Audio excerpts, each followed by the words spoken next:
이 시간에는 요한복음 17장 1절부터 5절 말씀까지 읽었습니다.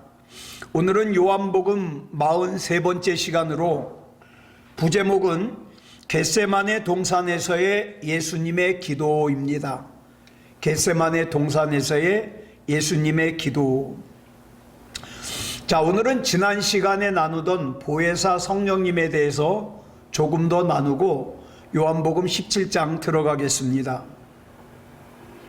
사람의 몸을 입고 이 땅에 오셨던 예수님께서는 사람의 몸을 입으신 채로 십자가를 지셨다가 부활하셔서 이 땅을 떠나 승천하신 뒤 약속하신 대로 하나님의 영이신 보혜사 성령님을 우리에게 보내주셨습니다. 그런데 예수님께서 이 보혜사 성령님을 설명하기를 뭐라고 설명했느냐? 우리를 진리 가운데로 인도하시는 진리의 영이라고 설명을 했어요. 자, 그러면서 요한복음 16장 13절을 보면 이 성령님은 스스로 말하지 않는 분이라고 설명하고 있습니다. 자, 그러면 보자고요. 우리 안에 역사하시는, 우리를 인도하시는 성령님은 스스로 말하지 않는 분이에요. 그러면 그 성령으로 충만한 사람은 어떤 사람이어야 됩니까? 스스로 말하지 않는 사람이어야 돼요. 그럼 여기서 말하는 스스로 말한다는 말의 뜻이 뭐냐?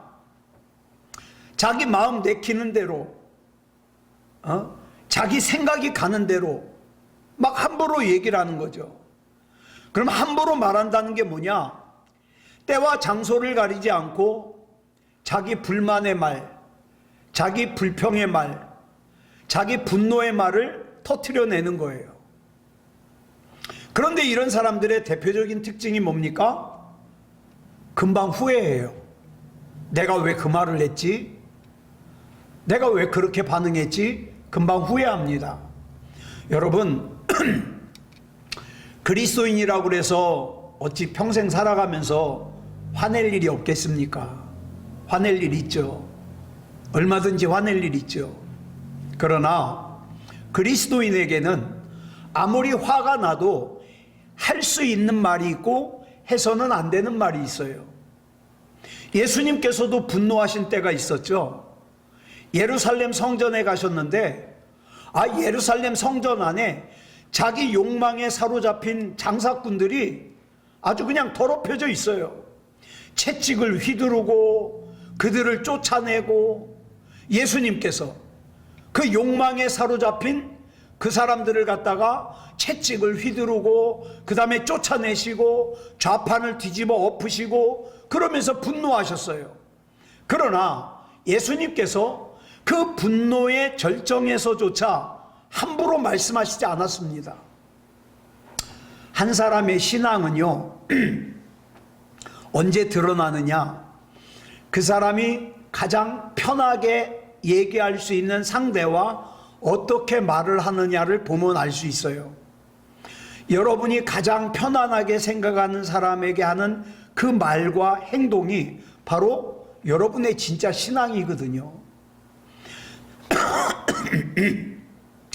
내가 아무리 다른 사람들에게 예의 바르게 잘 대해도 내가 평소에 가장 편하게 생각하는 사람, 내 아내, 내 남편, 내 자녀에게 말을 함부로 한다면, 함부로 행동한다면 그건 그 사람의 신앙 수준이에요. 참된 신앙생활은요, 함부로 말하지 않는 걸로 시작됩니다. 그렇다면 참된 그리스도인이 되기 원하는 우리는 함부로 말하지 않는 그런 사람이 돼야 되는데, 어떻게 함부로 말하지 않는 사람이 될 수 있을까? 요한복음 16장 13절이 그 답을 이렇게 기록하고 있어요. 빨간색만 보겠습니다. 시작. 그러나 진리의 성령이 오시면 그가 너희를 모든 진리 가운데로 인도하시리니 그가 스스로 말하지 않고 오직 들은 것을 말하며. 성령님은요, 들은 것만을 말씀하신다 그랬어요. 그러면 여기서 말하는 성령님이 들으신 것만 말한다는 게 무슨 뜻일까요? 성령님이 들으신 것은요, 하나님의 진리의 말씀이에요. 그래서 어떻게 스스로 말하지 않고 함부로 말하지 않을 수 있느냐? 우린 여기서 답을 얻을 수 있어요. 먼저 내가 하나님의 말씀을 듣고 그 하나님의 말씀으로 나를 채우는 거예요. 그래서 어떤 말해야 될 순간에 내게 채워진 하나님의 말씀으로 말을 하는 거죠. 자, 요한복음 16장 14절 말씀 보겠습니다. 시작. 그가 내 영광을 나타내리니 내 것을 가지고 너희에게 알리시겠습니다. 자, 본문 14절을 가만히 보면 그가 내 영광을 나타내리니 라는 말씀과 내 것을 가지고 너희에게 알리시겠습니다 라는 말씀 사이에 헬라어 성경을 보면 접속사가 하나 있어요. 그게 뭐냐? 호티라는 접속사인데 이 호티는 왜냐하면 이라는 뜻이에요. 그러니까 이 말씀을 원문 그대로 뜻을 해석하면 이런 뜻이 돼요. 보혜사 성령은 나를 영화롭게 하실 것이다. 왜냐하면 그가 나의 것을 받아서 나의 것으로 너희에게 알려주실 것이기 때문이다. 이렇게 해석이 돼요. 자, 예수님께서 이 땅을 떠나 승천하신 다음에 보혜사 성령님이 오셨어요. 그렇기 때문에 우리는 언뜻 생각하기에 어떻습니까? 예수님은 하늘에 계시고 성령님은 나와 함께 계시니까 성령님과 예수님이 분리되었다고 생각하기가 쉬워요. 그런데 여기 이 말씀을 보니까 성령님과 예수님이 분리된 것이 아니라 성령님과 예수님이 별개가 아니라 성령님의 모든 사역은 뭐예요? 예수님의 사역의 열매예요. 그래서 어떻게 해요? 성령님은 예수님의 영광을 나타내요. 예수님의 것을 가지고 우리에게 알리셔요. 전혀 동떨어진 분이 아니라. 자, 그렇기 때문에 성령께서는 주님의 것으로부터 받아가지고 주님의 것을 우리에게 알리는 일을 하시는 거죠. 그러니까 성령으로 충만한 사람은 당연히 어때요? 주님의 것을 알리는 삶을 살아요. 이것이 주님을 영광스럽게 하는 일이에요. 그렇다면 우리가 주님을 영광스럽게 하는 일이 뭔지 우리는 여기서 답을 얻을 수 있어요. 주님을 영광되게 한다는 것은 나를 주님 앞에 들여서 주님과 하나가 되게 하는 거예요. 주님의 말씀처럼 주님이 내 안에, 내가 주님 안에 거하는 거예요. 자, 그러면 내가 주님 안에, 주님이 내 안에 거하는 것을 한마디로 설명하면 뭐냐? 헌신이에요. 헌신이 뭡니까? 나를 송두리째 드리는 거예요. 누가 주님의 영광을 나타낼 수 있습니까? 주님께 나를 송두리째 드리는 사람이 주님의 영광을 나타낼 수 있죠. 그 주님 앞에 나를 송두리째 드리는 게 뭐예요? 헌신이에요. 그러면 어떤 사람이 헌신할 수 있어요? 주님을 신뢰하는 사람이 헌신할 수 있어요. 주님을 신뢰하지 못하면 헌신 못합니다. 나의 몸과 마음을 온전히 주님께 드려서 주님과 하나가 될 때 그 사람의 삶을 통해서 주님께서 영광을 받으셔요. 그러면 여기서 이제 우리는 이런 질문을 하게 됩니다. 그렇다면 주님께 우리 자신을 헌신한다는 것은 구체적으로 어떻게 하는 거냐? 어떻게 하는 것이 헌신하는 거냐? 이 질문에 대한 대답은 성령님의 사역 속에서 찾을 수 있어요. 보혜사 성령님이 우리를 위해서 이 땅에 오셔서 어떻게 하셔요? 때로는 격려를 하셔요. 때로는 책망을 하셔요. 그런데 격려하시고 책망하시는 이유가 뭐예요? 목적지가 뭐예요? 진리 가운데로 인도하시려고. 그런데 그 성령님과 예수님이 하나예요. 그렇다면 주님과 하나가 된다는 것, 즉 주님께 나를 온전히 헌신한다는 것은 어떻게 해요? 나 역시 다른 사람을 위해서 헌신하는 것을 뜻해요. 다시 말해서 주님에 대한 나의 헌신은 다른 사람에 대한 헌신으로 나타나고, 또 다른 사람에 대한 나의 헌신은 주님에 대한 나의 헌신의 결과로 나타난다 이 말이에요. 그러니까 우리가 신앙생활을 오래 하고 또 열심히 하지만 다른 사람을 향해서 조금도 내가 헌신하기를 거부한다, 이건 뭔 좀 생각해 볼 필요가 있는 거죠. 누가 주님의 영광을 드러낼 수 있는가?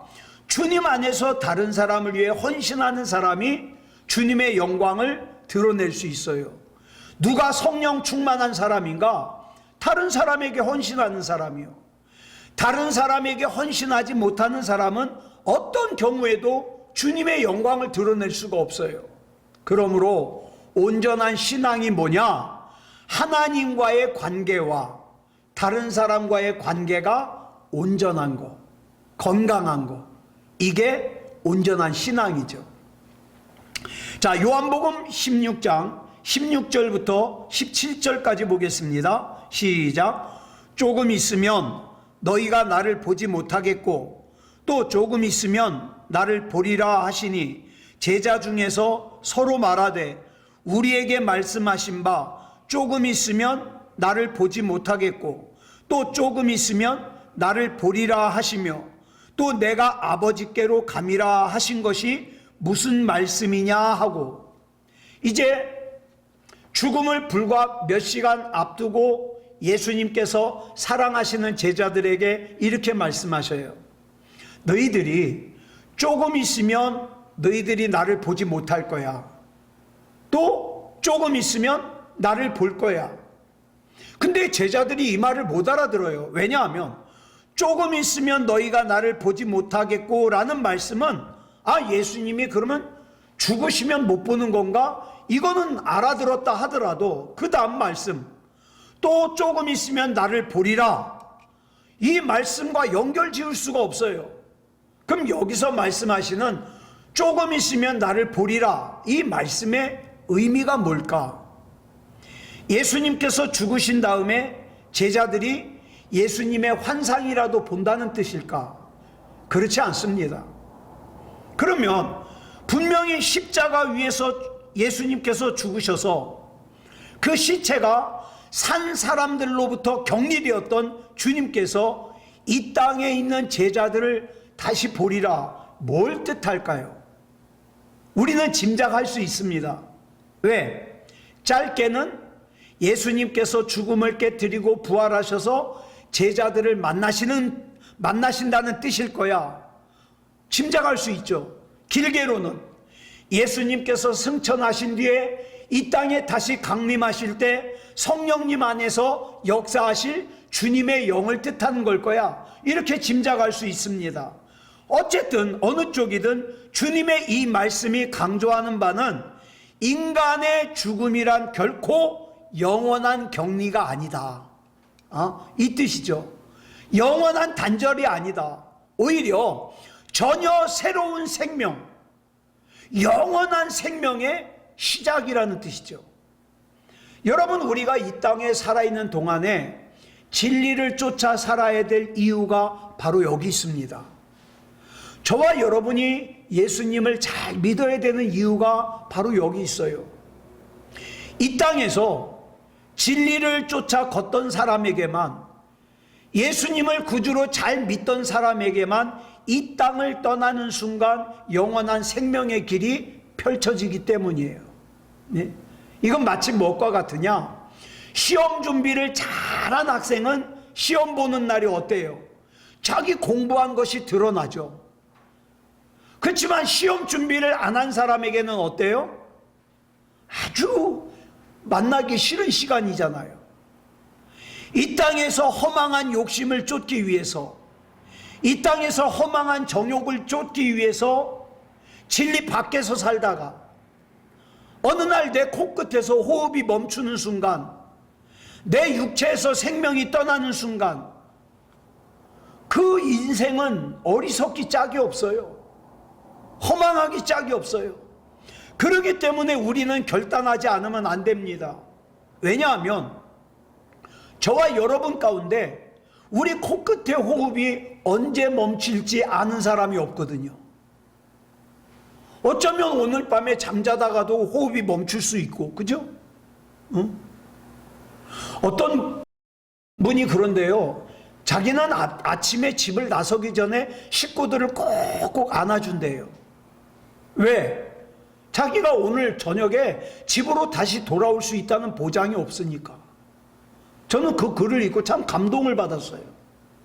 그렇기 때문에 저와 여러분은요, 호흡할 수 있는 지금 어때요? 반드시 진리의 길을 걸어가야 돼요. 만약에 저와 여러분 중에 무책임한 인생을 살고 있다면 코끝에서 호흡이 멎는 순간, 아니 그 이전부터 어때요? 좌절과 절망과 두려움으로 괴로운 인생이 되는 거죠. 그렇기 때문에 다른 사람이 나를 어떻게 생각하느냐, 다른 사람이 나를 어떻게 보느냐, 이것도 중요하지만 하나님께서 지금 나를 어떻게 보시느냐, 이건 그 무엇보다도 중요한 일이에요. 예. 이렇게 해서 요한복음 16장 성령님에 대해서 말씀을 정리합니다. 이제 이어지는 요한복음 17장은요, 예수님께서 돌아가시기 전에 겟세마네 동산에서 하나님께 드렸던 마지막 기도를 기록하고 있어요. 이 요한복음 17장 1절을 보니까 이렇게 시작합니다. 빨간색만 시작. 예수께서 이 말씀을 하시고 눈을 들어 하늘을 우러러 이르시되. 여러분, 여기서 들다라는 뜻으로 번역된 헬라어가 에파이로인데 정확하게 번역하면 들어 올렸다는 뜻이에요. 예수님께서는 눈을 들어 올리셨어요. 어디를 향해서? 하늘을 우러러. 자, 이때의 시각이 밤이에요. 그러면 예수님께서 왜 예수님의 눈을 들어 올리셨을까요? 하늘의 별을 감상하기 위해서요? 아니면 또 달빛을 감상하기 위해서요? 아니죠. 여기서 예수님께서 눈을 들어 하늘을 우러렀다는 것은요, 하나님을 우러렀다는 거예요. 예수님께서는요, 틈이 날 때마다 하나님을 우러러 보신 분이에요. 그래서 마가복음 7장 34절을 보면은 예수님께서 귀먹은 사람을 고치실 때 어떻게 했어요? 하늘을 우러러 탄식하셨다 그랬어요. 하늘을 우러러. 죽은 지 사흘이 지난 무덤 속에서 썩어가고 있던 베다니의 나사로를 살리실 때도요, 예수님께서는 어떻게 했습니까? 눈을 들어 우러러 보셨다 그랬어요. 우러러 보셨다. 그런가 하면 마태복음 14장 19절에서 오병이어의 기적을 행하실 때에도 어린아이의 도시락을 손에 들고 어떻게 했어요? 하늘을 우러러 축사하셨어요. 여러분, 이거 중요해요. 예수님께서 지금 죽음을 목전에 둔 가장 결정적인 순간에 예수님이 어때요? 하늘을 우러러 보셔요. 저도요, 간절한 기도를 드릴 때는요, 하늘을 우러러 봅니다. 하나님, 이 땅에 이 종이 바라볼 수 있는 분은 하나님밖에 없습니다. 이 종이 의지할 수 있는 분은 하나님밖에 없습니다. 하늘을 우러러 봐요. 예수님께서 어떻게 이렇게 당신을 지금 금방 덮쳐오는 죽음 앞에서 두려워하거나 또 회피하기 위해서 도망을 가거나 그러지 않고 그 죽음의 길을 당당하게 걸어가심으로 죽음을 이기실 수 있었는가? 예수님께서 눈을 들어 하나님을 우러러 보셨기 때문이에요. 여러분, 신앙이 뭡니까? 우리 신앙생활 한다 그러는데 신앙이 뭐예요? 간단해요. 눈을 들어 하나님 우러러 보는 게 신앙생활이에요. 눈을 들어 하나님을 우러러 보는 사람만이 어때요? 하나님 앞에서 겸손할 수 있어요. 여러분, 겸손을 영어로 humility라 그러거든요. 근데 이 humility라는 어원이 라틴어 후무스에서 나왔어요. 이 후무스라는 라틴어의 뜻이 뭐냐? 흙이라는 뜻이에요. 자, 그러면 겸손이 뭡니까? 내가 본래 흙이었다는 걸 기억하는 게 겸손이에요. 내가 그렇게 돈이 많아도, 또 공부를 많이 했어도, 좋은 차를 타고 다녀도 내 근본은 뭐다? 흙이다. 이걸 아는 사람은 교만할 수가 없죠. 흙의 자리가 어딥니까? 흙은 어디에 있든지 흙의 자리는 발 아래예요. 하나님과 우리와의 관계도 마찬가지예요. 우리 옛말에 그런 말 있잖아요. 예? 할아버지가 손주 이쁘다 이쁘다 하면은 할아버지 수염을 잡아 뜯어 놓는다고. 그죠? 하나님께서 우리를 사랑하시고 우리를 존귀하게 여기시고 우리를 소중하게 품으시고 우리를 보시기를 예수님을 보시듯이 봐주신다 하더라도 우리가 반드시 지켜야 될 것이 있는데 그게 뭡니까? 나는 하나님의 발 아래다. 이건 지켜야 돼요. 하나님께서 아무리 우리를 높여주셔도 우리가 하나님을 내려다보거나 하나님을 마주 보려고 하면 안 돼요. 우리는 언제나 내 눈을 들어 올려 하나님을 우러러 보는 사람이 돼야 돼요. 어떤 상황 속에서도. 그때 우리는 아무리 세월이 흘러도 교만에 빠지지 않아요. 내가 많은 걸 가지고 있어도 교만에 빠지지 않아요. 나는 흙인걸. 흙인 나에게 하나님께서 이걸 잠시 동안 맡겨주셨으니까 이것을 잘 사용해야 될 책임이 나에게 있는 거예요. 그래서 어떡합니까? 무슨 일을 하든지 나를 드러내려고 하지 않고 누구를 드러내요? 흙인 나를 사용하시는 하나님을 드러내는 거예요. 이게 겸손입니다.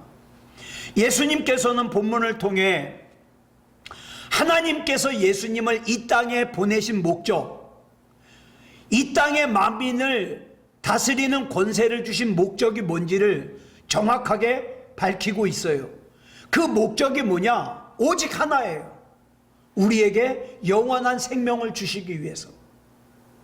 저와 여러분에게 영원한 생명을 주시기 위해서 예수님을 이 땅에 보내셨죠. 또 저와 여러분에게 영원한 생명을 주시기 위해서 이 땅의 만민을 다스리는 권세를 예수님께 주셨죠. 그렇다면 우리가 어떻게 이 땅에서부터 영원한 생명의 삶을 살 수 있을까? 예수님께서 본문 3절에서 이렇게 말씀하십니다. 시작. 영생은 곧 유일하신 참 하나님과 그가 보내신 자 예수 그리스도를 아는 것이니이다. 풀이하면 하나님과 하나님이 보내신 예수 그리스도를 아는 것으로부터 뭐가 시작돼요? 영원한 생명이 시작돼요. 영원한 생명의 근원이신 삼위일체 하나님을 알지 못하고서는 영원한 생명을 얻을 수도 없고 더더군다나 누릴 수가 없다는 말이에요. 당연한 말씀이죠. 그런데 왜 예수님께서는 지금 죽음을 앞둔 급박한 상황 속에서 이 말씀을 하실까? 오늘 본문은 제자들에 대한 훈계의 말씀이 아니에요. 죽음을 목전에 둔 예수님께서 하늘을 우러러 눈을 들어 올려서 하나님을 바라보면서 하나님께 드리는 예수님의 마지막 기도예요. 그런데 왜 하나님을 향하여 마지막 기도를 하면서 영생은 하나님과 예수 그리스도를 아는 것이라고 말씀하실까요? 하나님이 지금 이걸 몰라서 예수님께서 하나님께 설명하시는 거예요? 아니에요. 예수님께서 이렇게 기도하시는 것은 인간들이 정말 하나님과 예수 그리스도를 바로 알아서 영원한 생명의 삶을 살게 되기를 지금 하나님께 간구하는 거예요. 예수님께서 이 땅에 오신 목적이 완수되도록, 자, 여기서 안다라는 동사는 이런 거예요. 동침하다, 동거하다, 이런 뜻이에요. 여러분, 부부가 한평생을 몇십 년을 같이 살아도 그냥 같이 살기만 하지 상대방을 알려고 하지 않잖아요. 그러면 모르는 부분이 너무 많아요. 배우자에 대해서. 그런데 어찌 하나님을 알려고 하는 노력이 없이 하나님을 알 수가 있겠습니까? 그래서 예수님께서는 당신의 죽음이 지금 초일기에 들어간 이 급박한 순간에조차 우리가, 제자들이 진짜로 하나님을 알기를 간구하고 계시는 거예요. 우리 각자에게는 하나님께서 맡겨주신 사람들이 있어요. 하나님께서 맡겨주신 사람들에게 우리가 무엇을 말하고, 여러분 한번 생각해 보세요. 나는 내 가까운 사람들에게 뭘 말할까? 어떻게 행동할까? 그리고 나로 말미암아 그 사람들이 조금이라도 새롭게 변화되는가? 한번 생각해 보세요. 언젠가는 저와 여러분이 내 옆에 있는 그 사람들을 하나님께 보고해야 될 때가 와요.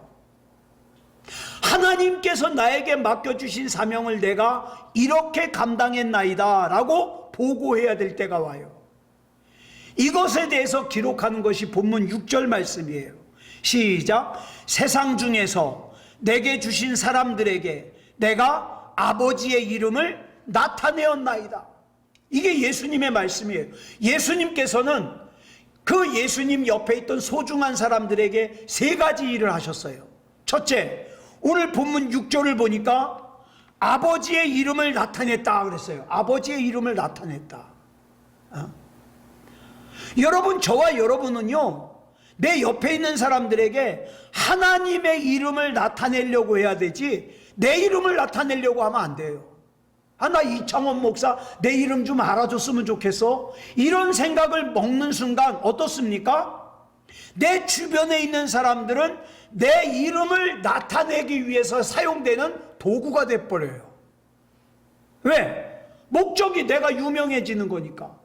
그렇지만 하나님의 이름을 나타내고자 하면 우리는 하나님께서 나에게 맡겨주신 사람들을 살리는, 하나님과 그 사람들의 사이를 연결해주는 통로가 된다 이 말이에요. 어떤 게 더 영광스러워요?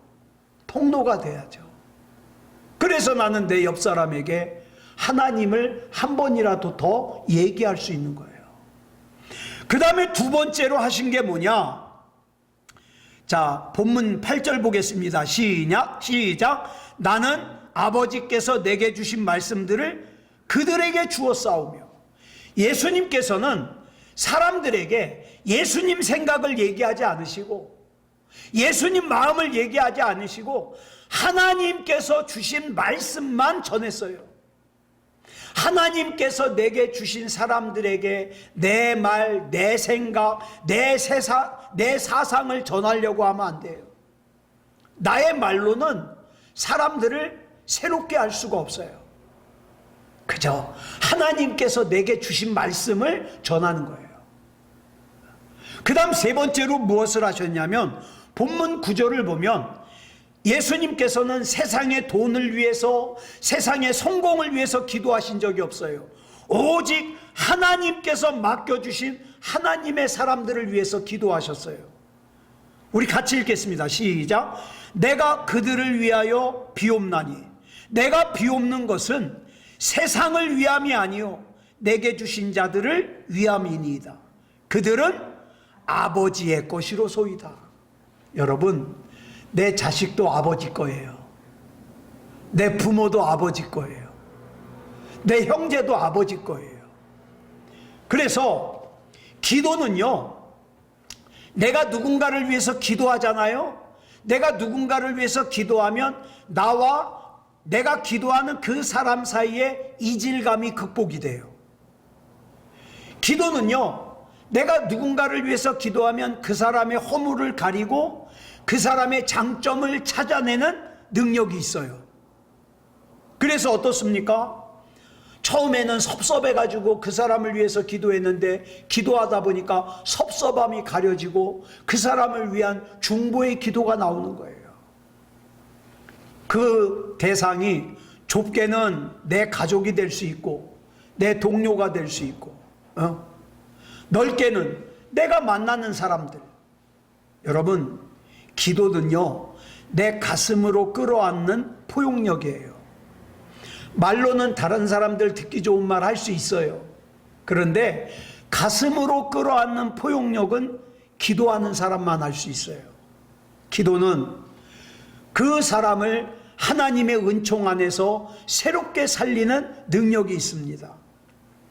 내가 누군가를 사랑할 거라고, 사랑해야 된다고, 사랑하고 싶다고 아무리 수백 번 다짐을 해도 그 사람을 위해서 기도하지 않으면 나에게는 그 사람에게 사랑이, 나에게 그 사람에 대한 사랑이 생기질 않아요. 한 사람을 얼마나 사랑하느냐 하는 것은 말에 있지 않습니다. 어디에 있어요? 내가 기도할 때 그 사람을 몇 번이나 부르냐, 거기에 달려 있는 거죠. 사랑하지 않고는 진정으로 기도할 수가 없어요. 사람에 대한 기도의 진지함과 깊이는 그 사람에 대한 사랑과 비례합니다. 누군가를 사랑해가지고 그 사람을 위해서 기도하잖아요. 그러면 그 기도가 좀 더 세밀해져요. 좀 더 간절해져요. 그렇다면 우리는 그리스도인을 뭐라고 정의할 수 있느냐? 내가 만나는 모든 사람들을 하나님께서 나를 믿으시고 내게 맡겨주신 나의 가족으로, 나의 자녀로, 나의 배우자로, 나의 형제로, 나의 부모님으로 나에게 맡겨주신 그 사람들을 알아. 하나님, 그 사람들 앞에 하나님의 이름을 나타내며 하나님의 말씀을 전해주며 그 사람을 위해서 간절하게 기도하는 사람, 그 사람이 진짜 그리스도인이라고 할 수 있죠. 그 진짜 그리스도인들의 모임이 뭡니까? 그게 교회예요. 아무쪼록 여러분, 저와 여러분이 신앙생활하는 우리 새소망교회가 작아요. 작지만 저는 늘 기도하는 게 진짜 그리스도인들이 하나님을 예배하는 교회다운 교회가 되게 해주십시오. 기도합니다. 아무쪼록 이렇게 하나님 앞에 믿음다운 믿음으로 기도하는 저와 여러분이기를 그리스도 예수님의 이름으로 축복합니다. 기도하겠습니다. 사랑하는 주님, 감사합니다. 이 시간에 우리 하나님 함께하여 주셔서 요한복음 16장의 마무리로 성령님에 대해서 살펴보고 17장에서 겟세마네 동산에서의 마지막 예수님의 기도를 살펴봅니다. 하나님, 우리가 진짜 이 세상을 살면서 진짜 하나님을 믿게 해 주시옵소서. 진짜 하나님을 알게 해 주시옵소서. 그래서 우리의 믿음이 진짜 믿음이게 해 주시옵소서. 악한 마귀가 기회만 있으면 우리의 믿음을 빼앗으려고 합니다. 절대 빼앗기지 말게 하시고 믿음다운 믿음으로 살게 하시고 하나님께서 이 마지막 때에 우리 각자에게 맡겨주신 귀한 사명 잘 감당할 수 있도록 인도해 주시옵소서. 이 밤에 기도할 때 우리 하나님께서 들으시고 또 역사하시고 귀하게 응답해 주실 줄 믿사오며 그리스도 예수님의 이름으로 감사하며 기도드렸사옵나이다. 아멘.